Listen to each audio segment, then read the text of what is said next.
So let me start out on, you asked something about what we ate back in the good old days. Of course, we didn't have the frozen foods then. We did have canned goods. And, of course, fresh vegetables and meats. But you had a butcher where you bought meat and a vegetable store where you bought vegetables. Now that, I think, continued almost to the present day in England, but when our supermarkets came after World War II, that pretty well disappeared. In fact, to a large extent, probably even before then.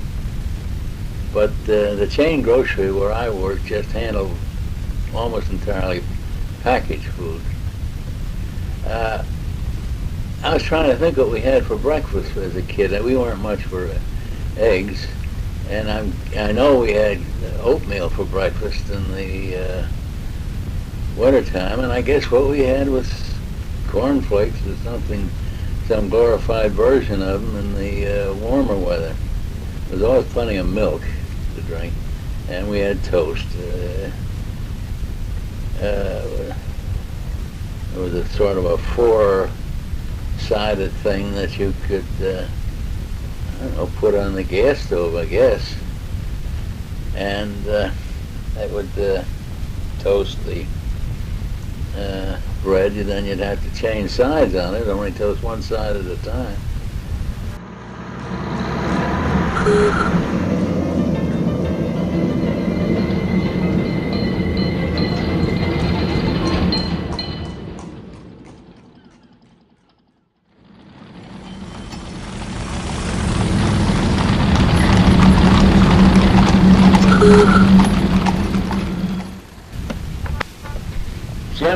Jim, I reread your letter, and I'm going to try and cover some more things. Now, where did we shop?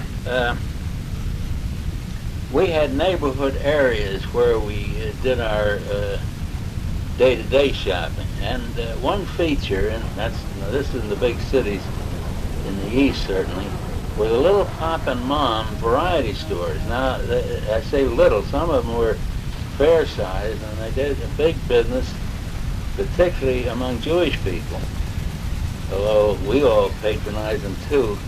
So, well, it'd be like our present day variety stores, except much smaller, and they carried underwear and clothing and stockings and thread and materials and things like that. And as I said earlier, for vegetables, we went to the vegetable store. For meat, we went to the butcher's. And for our staple groceries, we went to usually the chain stores. Now, the big department stores were downtown, and they, of course, they did a tremendous business. We had, there was Haynes, which is still in existence, Bamberg and Company, still in existence, and with both of them have a lot of stores throughout the state now, and others that have gone, these and Gerks, a few like that. They mostly catered to something less than the people that Haynes and Bamberg is catered to.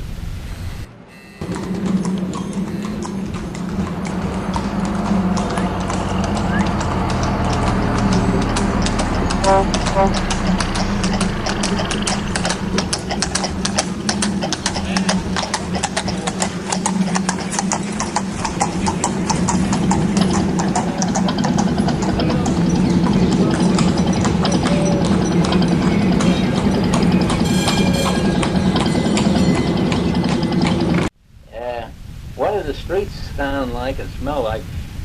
I was trying to remember it. Of course, when I was a little kid, there weren't many automobiles, there were an awful lot of horses.